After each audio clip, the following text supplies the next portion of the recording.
Hello, my name is Lily. My sister called me Lowly, then banned me from every family party like I was some kind of embarrassment she needed to erase. But the truth cuts deeper than that. She didn't just push me out of rooms. She quietly rewrote my place in our family, stole my ideas, poisoned my friendships, made sure I looked like the broken one while she wore the crown. I thought I was just imagining it. I thought maybe, if I tried harder, she would love me. But how do you fight back against a betrayal that's been hiding in plain sight your whole life? And when you finally see it, how do you survive it? The sun scorched down mercilessly on Nashville that afternoon, turning the asphalt into a shimmering black river and bouncing off the polished, gleaming cars lined up outside my parents' sprawling house. The Harpers had always known how to put on a show, and today was no exception. A casual backyard party to celebrate Jolie's hitting 1 million followers, but with rented valet staff, live music, and enough champagne to float a yacht. It was supposed to be a celebration, a family celebration, but for me, it felt like standing at the velvet rope outside a club where everyone else had the password and I was the punchline. I clutched my simple beige clutch tighter, feeling the stiff faux leather bite into my palm. With my other hand, I smoothed out invisible creases on my modest navy blue dress. It wasn't flashy, it wasn't expensive, but it was neat, respectable. I had debated for hours over it that morning, wondering if I should have bought something trendier, something louder, something that screamed, I belong here too. But no dress in the world could change the fact that, in Jolie's glittering, curated life, I was a blurry, unwanted extra in the background. I took a breath, steadying myself, and stepped onto the manicured stone pathway that led to the front entrance.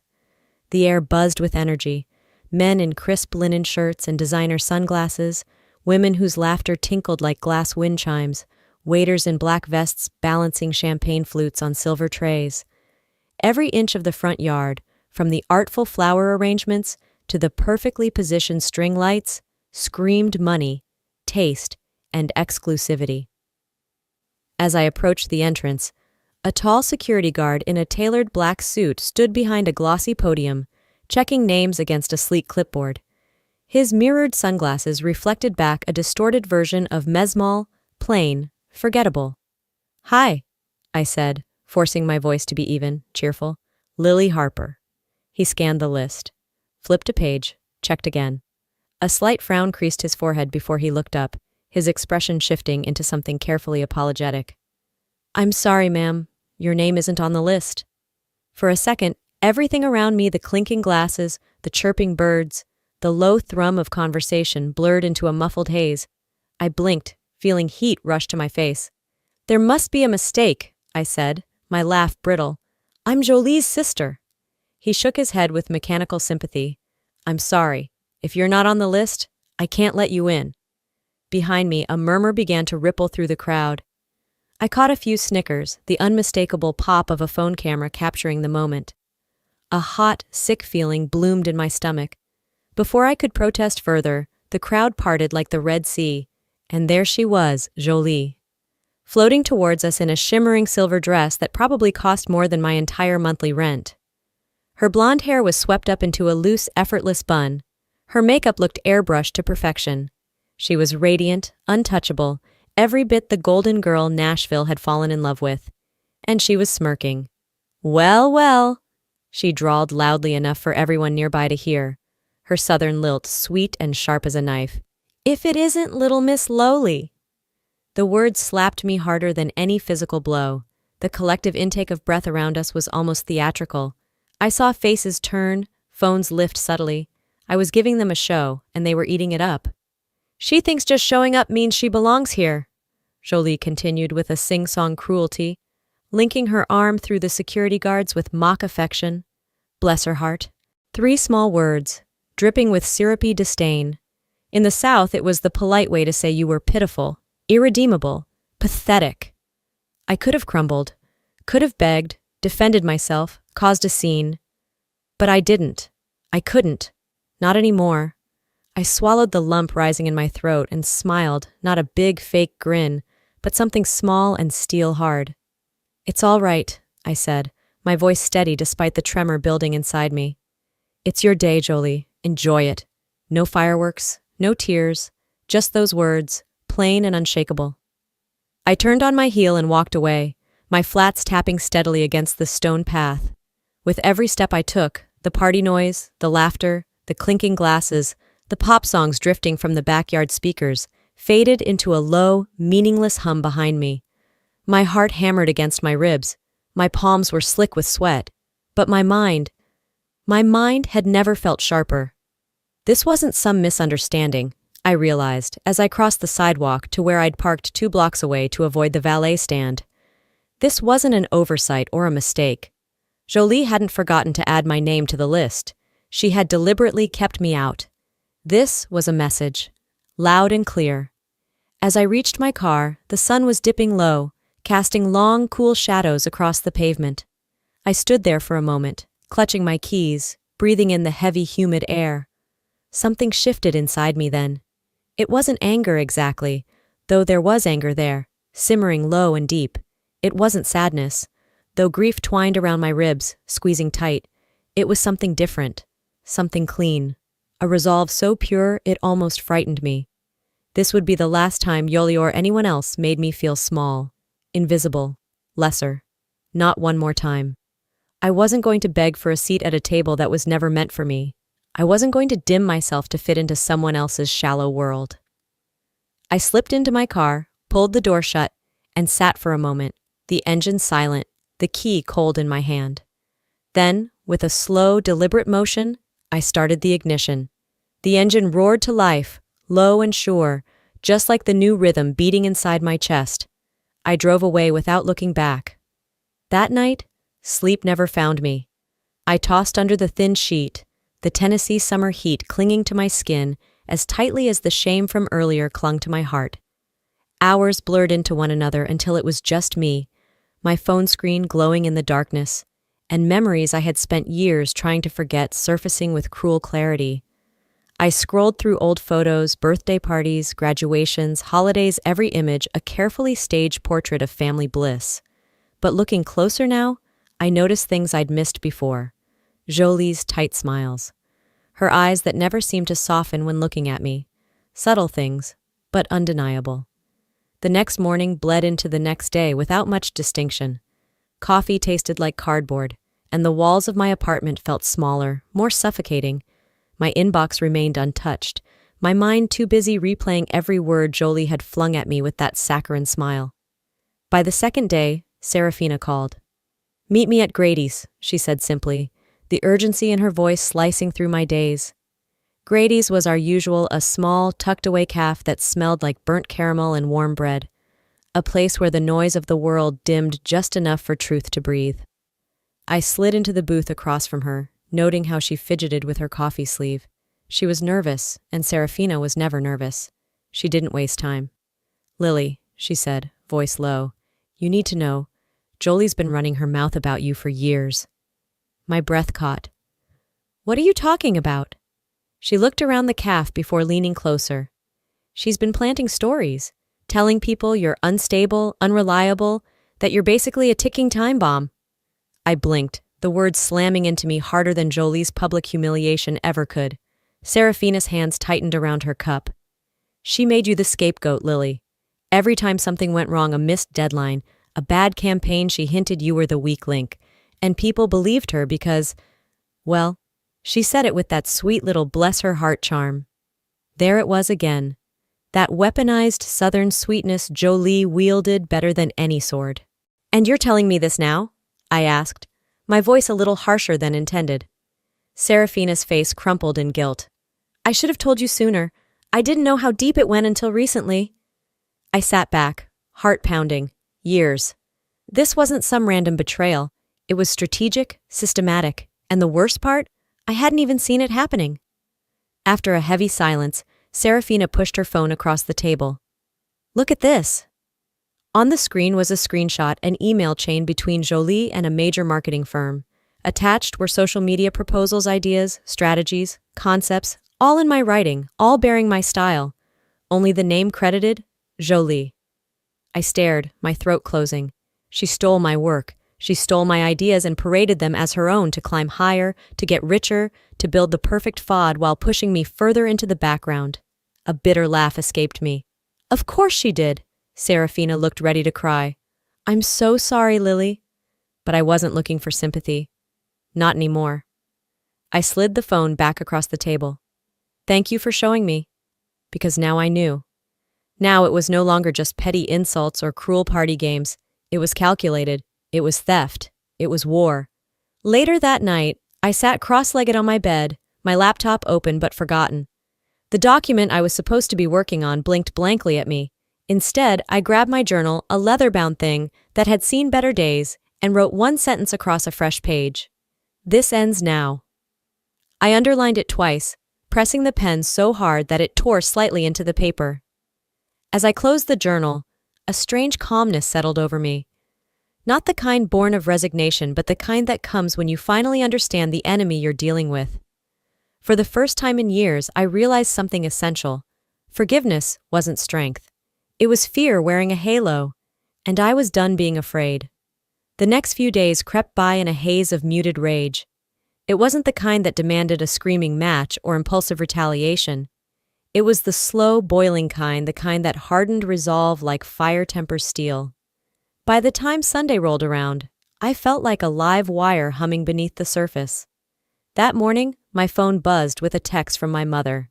Family brunch, no excuses, starts at 11, bring a smile, bring a smile. As if a forced curve of the lips could patch over years of cracks. I almost didn't go. A big part of me wanted to delete the message and spend the day hiding under a blanket with a pint of cookie dough ice cream. But then I thought about Jolie's face at the party, the triumph in her eyes when she saw me turned away at the door. No, I wouldn't give her that satisfaction. Not today. The Harper family home stood just as imposing as it had during the party, a gleaming testament to appearances and hollow victories. I pulled into the driveway, turned off the ignition, and took a long breath before stepping out into the heavy summer air. Inside, the familiar scent of lemon polish and cinnamon rolls wrapped around me, deceptively warm. The dining room buzzed with the clatter of silverware and hollow laughter. Jolie was already holding court at the head of the table, a queen in her perfect white dress, sipping mimosas like she ruled the world. Well, look who decided to join us, she chirped as I walked in, loud enough for everyone to hear. A few heads turned, a few polite smiles flickered and died. I ignored her and slid into a seat at the far end of the table. I busied myself with unfolding my napkin, pretending not to notice the glances darting my way like arrows. The meal was a minefield of small talk and thinly veiled jabs. I kept my head down, answering when addressed, forcing myself to swallow both the food and the rising bile. And then it happened. As the plates were being cleared and conversation lulled, Jolie leaned back in her chair, swirling her champagne lazily. You know, she said with a bright smile, it's just amazing how far social media has come. I mean, even assistants these days get to call themselves strategists. Isn't that something? Laughter rippled around the table, soft, uncertain, but real. She didn't say my name. She didn't have to. The blood roared in my ears, but I kept my expression neutral. I wouldn't give her a show. Not here. Not yet. The brunch wrapped up with hugs and promises to get together more often, the kind everyone knew were lies the moment they were uttered. As I was pulling my keys from my purse, Serafina caught up to me outside. You got a minute? She asked, her voice low. We walked to the side of the house out of earshot. I wasn't going to say anything, she began, fidgeting with her necklace, but you deserve to know. I stiffened. Know what? She exhaled sharply. A while back, Jolie told some friends and I overheard it that you were her plan B. I stared at her. Plan B? I repeated slowly, the words tasting like ash. Yeah, she said you were useful when needed, that if anything ever happened to her accounts or her deals, she'd just borrow your stuff until she got back on top. The world tilted for a second. It wasn't just casual cruelty anymore. It was calculated. It was survival hers, at the cost of my dignity. I swallowed hard. Thanks for telling me, I said, my voice cold and flat. Serafina reached out like she wanted to say more, but I shook my head and turned away. Some things didn't need more words. Driving home, my hands gripped the steering wheel so tightly, my knuckles bleached white. I pulled into my driveway and sat there, staring out at nothing, the engine ticking softly as it cooled. Inside my chest, something had snapped clean. No more pretending, no more hoping, no more giving people the benefit of the doubt when they showed me exactly who they were. They wanted war? Fine, I wouldn't start it, but I damn sure would finish it. The anger didn't fade. It sharpened into something quieter, heavier, a blade honed in the dark. I spent the next 2 weeks not screaming, not crying, but working. Every late night when the world was asleep, I sat at my dining table, laptop open, my fingers dancing over the keys with ruthless precision. One by one, I dismantled everything I had ever done to help Jolie deleted old posts where I'd quietly boosted her image, canceled auto-renewed marketing services she didn't even know I had set up for her, removed backlinks, shut down dummy accounts that had been used to amplify her brand. Each click was a small act of silent retaliation. Each deletion, a reclaiming of space she never deserved. She wouldn't notice right away, no. That wasn't how this worked. Like termites hollowing a house from the inside out, my absence would take time to show its damage. But it would come. The strange part was how calm I felt. No rush of triumph, no giddy satisfaction, just cold resolve. I wasn't out for revenge. I was taking back what was mine, my time, my energy, my name. 2 weeks later, I found myself at the Riverside Convention Center. The Chamber of Commerce was hosting a local business expo, nothing glamorous. But in Nashville's close-knit entrepreneurial circles, it mattered. I hadn't planned to attend until I heard Jolie would be one of the keynote speakers, invited to talk about her branding journey. I couldn't resist. I didn't want to sabotage her, not overtly, but I wanted to see it. See what she looked like without my silent scaffolding. I arrived early, badge clipped to my jacket, blending in among the modest crowd. Small businesses, handmade soaps, consulting firms, the heartbeat of real people working real dreams. I wandered the booths, sipping weak coffee and pretending not to be on edge. As I approached the registration table for the keynote session, I gave my name to the attendant. She smiled brightly, typed into her tablet, then frowned. "I'm sorry," she said, looking up. "I don't see your name on the list." My stomach dropped. "There must be a mistake. I registered weeks ago." She double-checked, shook her head. "I'm really sorry." I stood there stunned, the low murmur of the crowd swallowing me. Then I caught a flicker of movement near the entrance. Jolie, standing with her manager, glancing my way for just a split second before turning back, a smirk playing on her lips. Of course, it was subtle, petty, exactly her style. I forced a smile at the attendant, thanked her anyway, and walked outside into the blinding sun. Standing on the sidewalk, watching the buzz of the event happening without me, it clicked. This wasn't about hurt feelings anymore. Jolie wasn't playing a twisted version of sibling rivalry. She was systematically trying to erase me. Every exclusion, every snide comment, every little sabotage, it was warfare, fought in the shadows of social grace. I leaned against a lamppost, letting the late afternoon heat seep into my bones. Around me, Nashville pulsed on, uncaring. For a long moment, I watched the river glint under the fading sun and let myself feel the weight of it all. Then I pulled out my phone and sent a simple text to Serafina. No more backing down. I tucked my phone back into my purse and straightened up. If Jolie wanted to make me invisible, she'd have to work a hell of a lot harder. Because the next time she tried to crush me, I would be ready to hit back. The days that followed felt strangely calm, like the eerie stillness before a tornado rips through a town. I went back to my routine's work, gym, coffee with Serafina, but every move I made now carried a sharpened edge. I wasn't operating from hurt anymore. I was operating from strategy. One afternoon, Serafina and I sat cross-legged on my worn-out couch, the soft hum of the air conditioner struggling against the Tennessee heat. I mapped out everything: how to protect my reputation, how to rebuild my brand independently, how to move in circles Jolie couldn't contaminate. Serafina listened, nodding, tossing in advice where needed. For once, I felt like I had a battle plan, one that didn't require shouting matches or passive-aggressive family dinners. Just quiet, deliberate moves. But Jolie must have sensed the shift, even without seeing it directly, because she struck first. It started innocently enough. A few cryptic posts popped up on her Instagram stories, vague references to jealousy among family and how sad it is when someone you love wants to see you fail. Typical vague booking nonsense, but the message was clear enough for anyone who knew the situation. At first, I rolled my eyes and brushed it off. Let her talk, I thought. People see through that eventually. But then it escalated. Jolie posted a photo of us as kids, arms slung around each other, big grins captioned, "Some people outgrow their love for you when they realize they can't outshine you." The comments section exploded.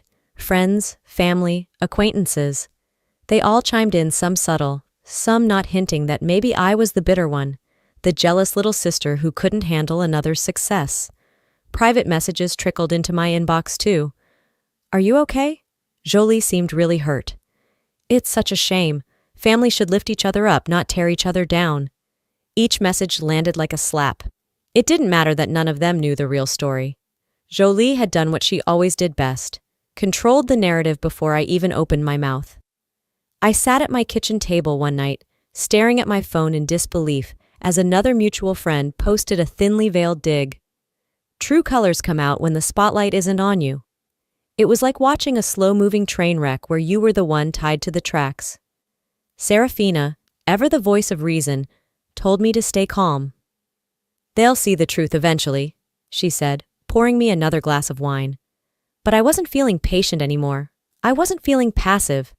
They could whisper behind screens all they wanted. I wasn't going to sit by and let them paint me into their villain. Late that night, I posted a single story on my private account, one that only close friends could see. No names, no accusations, just this. When lies stack high enough, they collapse under their own weight. No hashtags, no callouts, no drama. But I knew the people who needed to see it would, and judging by the sudden flurry of unfollows from a few so-called friends, I hit exactly where it hurt. It wasn't about dragging Jolie into the mud. It wasn't about public vengeance. It was about setting a line in the sand. If they wanted to believe her lies, that was their choice. I wasn't wasting another second trying to correct them. I was done explaining myself to people committed to misunderstanding me. The next morning, I woke up to a different kind of silence. The heavy, suffocating kind that fills a room after the last punch has been thrown. My phone buzzed with one last text from someone I once considered a close friend. "I just can't be part of this drama anymore. I hope you find peace." I smiled grimly, tossed the phone onto the couch, and poured myself a fresh cup of coffee. Peace? They thought cutting me off was a punishment. They didn't realize they were doing me a favor. The scent of freshly brewed coffee filled my tiny kitchen, but I barely noticed as I scrolled through my phone, the headlines blaring back at me. Jolie Harper opens up about family betrayal. The article was littered with words like heartbreak, loyalty, and healing. Pictures of her looking tearful, perfectly posed, perfectly lit, adorned the page. She was playing the victim like she was born for the role. I set the phone down carefully, almost reverently, like it might burn my skin. She wasn't apologizing. She wasn't remorseful. She was manipulating the narrative, again. Only this time, I wasn't the naive little sister hoping she'd come around. I was done waiting for miracles. Later that afternoon, Serafina met me at our usual coffee spot, a cozy, slightly run-down place tucked between a used bookstore and a yoga studio. She slid into the booth across from me, a laptop under one arm and a grim look on her face. "Ready to see the real show?" she asked, already pulling up her screen. I nodded, my stomach coiled tight with anticipation.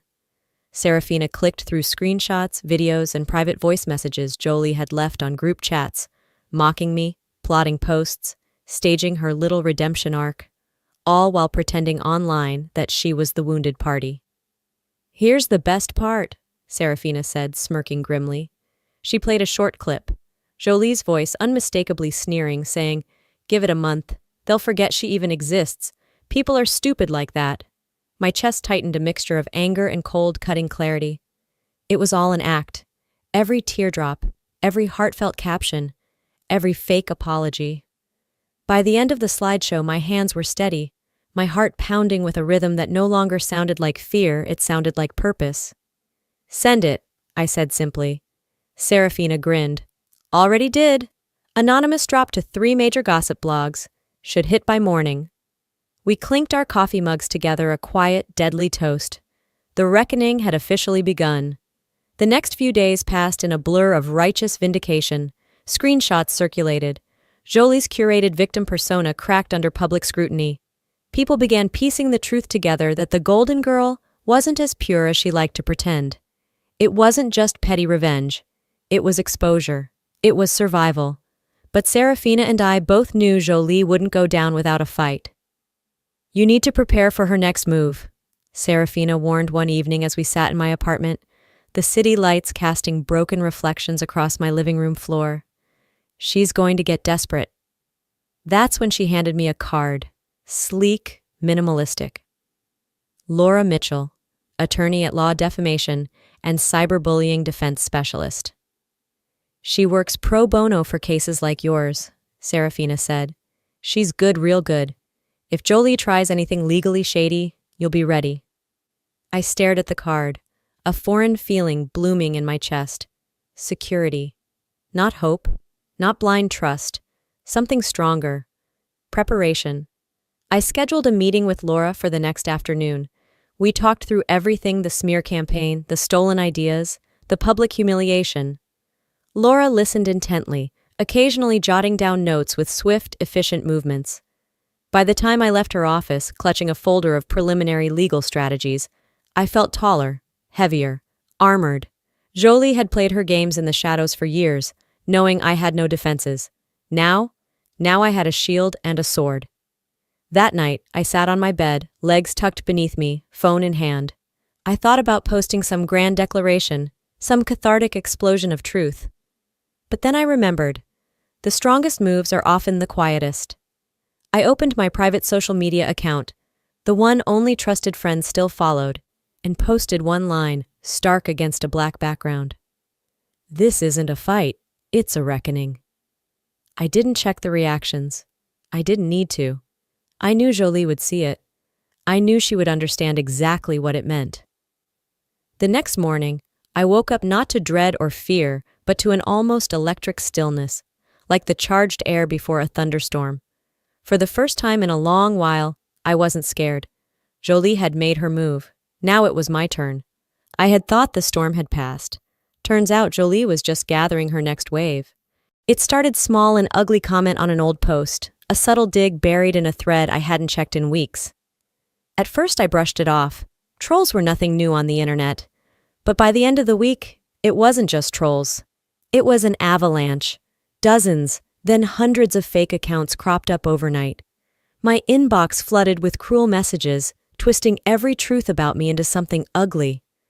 Accusations I'd never heard before echoed across platforms. Words like jealous, toxic, unstable clung to my name like smoke. I refreshed my screen, my heart hammering faster with every notification. Photos of me, poorly photoshopped into compromising situations. Quotes taken wildly out of context. DMs from strangers telling me I was disgusting or a disgrace to my family. Sitting in my living room, the Nashville evening light fading into shadow around me, I realized this wasn't random. This was organized. Jolie wasn't just fighting back, she was trying to obliterate me. Serafina came over the next morning, her laptop under her arm and a steely look in her eye. She wasted no time, sliding into my kitchen chair and flipping her computer open. "She hired them," Serafina said grimly. "Bot farms. Paid trolls. I traced some of the account creation patterns. It's textbook." I squeezed my coffee mug so tightly it creaked. "How do we prove it?" Serafina smiled, a sharp, dangerous curve of her mouth. "We don't have to. She's already sloppy." Over the next 2 days, Serafina dug deep. Screenshots piled up. IP addresses overlapped. Fake followers appeared by the thousands on Jolie's accounts. Too many, too fast, too obvious. The final blow came when a whistleblower, a freelance PR agent Jolie had stiffed on a payment, leaked emails to a local blog. Emails where Jolie discussed buying a few thousand fans to offset the negative press. It went viral within hours. The golden image she had crafted so carefully started to crack at the seams.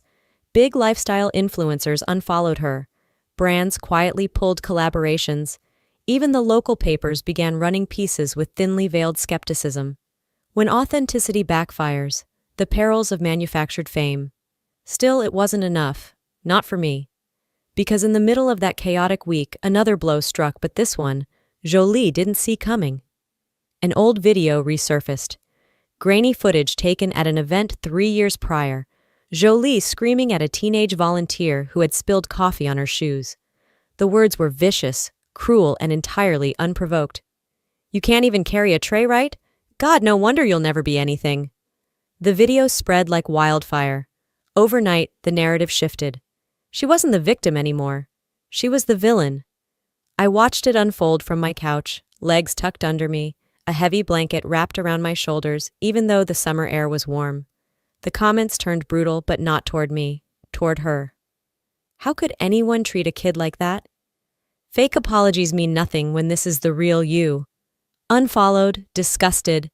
It was a strange feeling, watching her house of lies burn down, not with a bang, but with a slow, relentless collapse.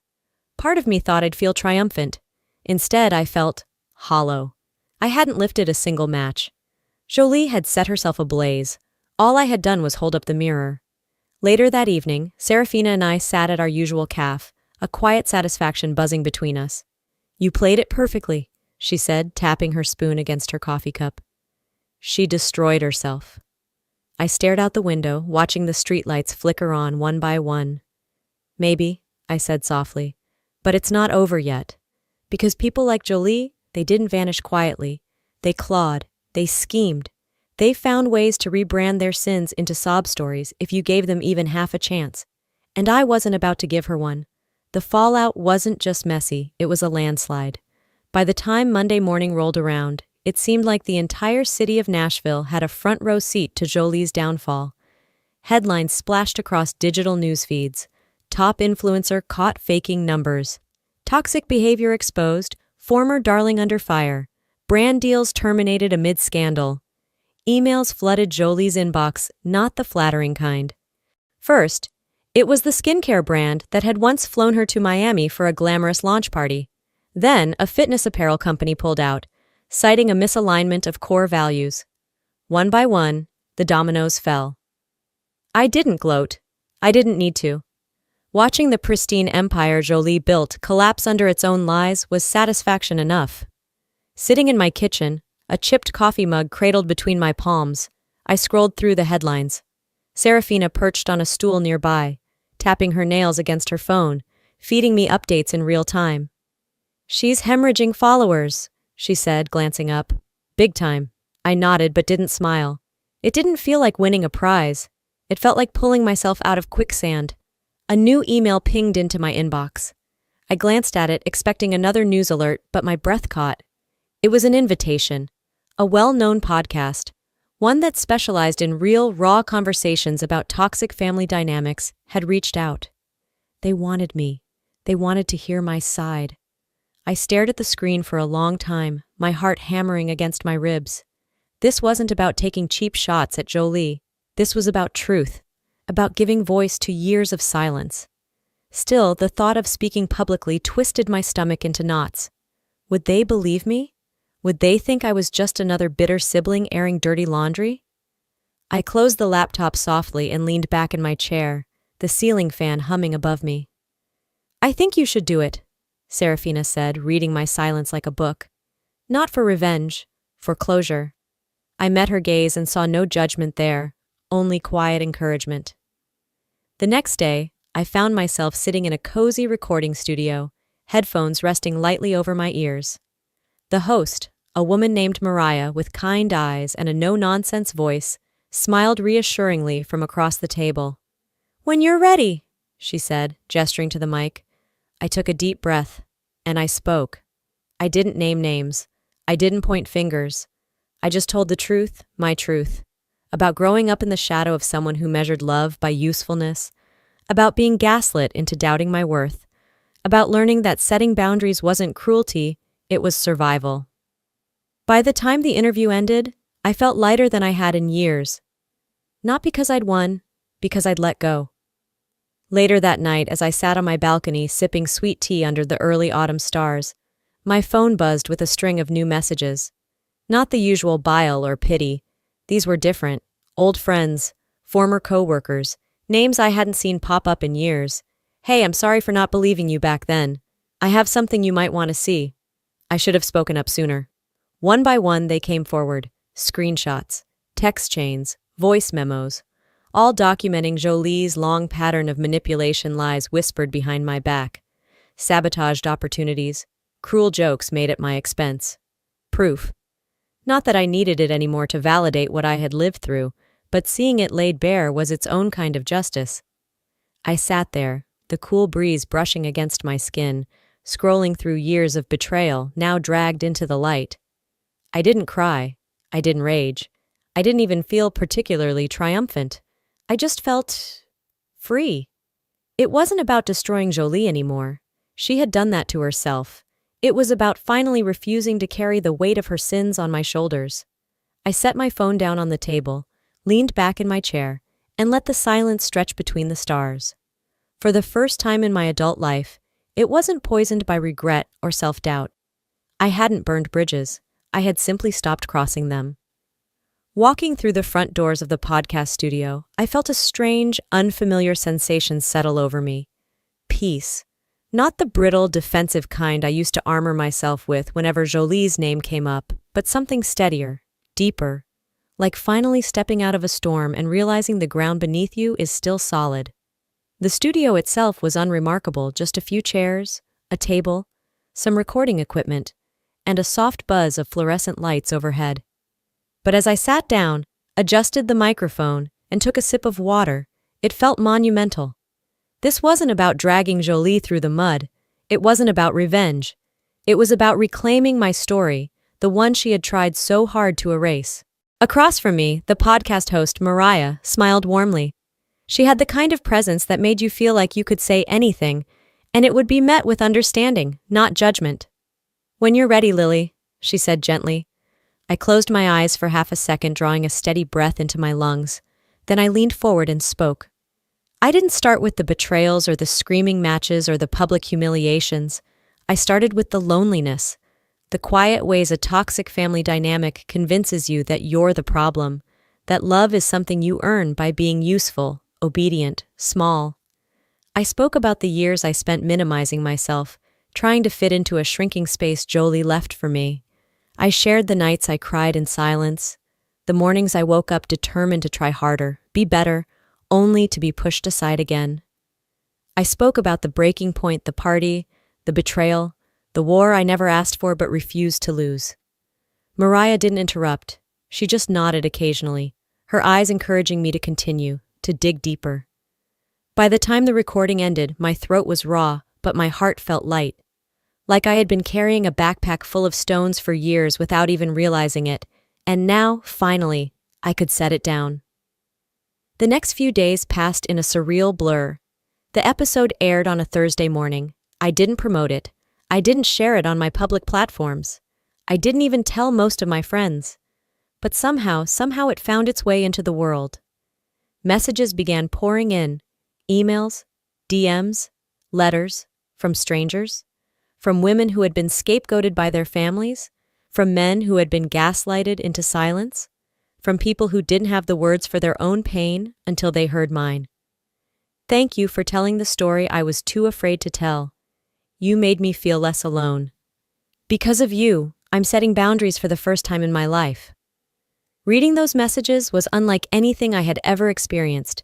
It wasn't fame, it wasn't vanity, it was connection, real, raw, human connection. Some local news outlets picked up the story. A few blogs ran think pieces about the podcast episode. There was even tentative talk about a panel discussion for National Mental Health Awareness Month. I hadn't set out to become anyone's symbol. But maybe that's how real healing works, not by climbing up on a pedestal, but by reaching down into the mud and helping someone else climb out too. Late one evening, after a long day responding to emails and sipping lukewarm coffee, I found myself sitting alone on my back porch. The night was crisp, the first real bite of fall nipping at the air. I pulled a blanket tighter around my shoulders and stared up at the stars. Those same stars that had once felt like silent witnesses to my suffering now felt like promises. Of what? I wasn't sure yet. But for the first time, I wasn't afraid to find out. Jolie was still out there somewhere, probably plotting a comeback, spinning her narrative, gathering whatever scraps of sympathy she could find. But she wasn't my problem anymore. She wasn't my shadow. She wasn't my burden. The scars she left behind, they remained. They always would. But they didn't ache the way they used to. They weren't open wounds anymore. They were reminders of battles fought and survived. Freedom, I realized, wasn't about pretending the fire never happened. It was about forging something stronger from its ashes. And I had. Not just survival, not just resilience, but power, quiet, steady, unshakable power. I smiled, a real one this time, and whispered into the night, "You don't own my story anymore." Maybe Jolie never would understand. Maybe the world wouldn't always get it either. But I did. And that was enough. Freedom isn't about forgetting what they did. It's about living in a world where they can no longer touch you. After everything I've lived through, one truth stands clear. Freedom isn't given, it's claimed, often at a cost.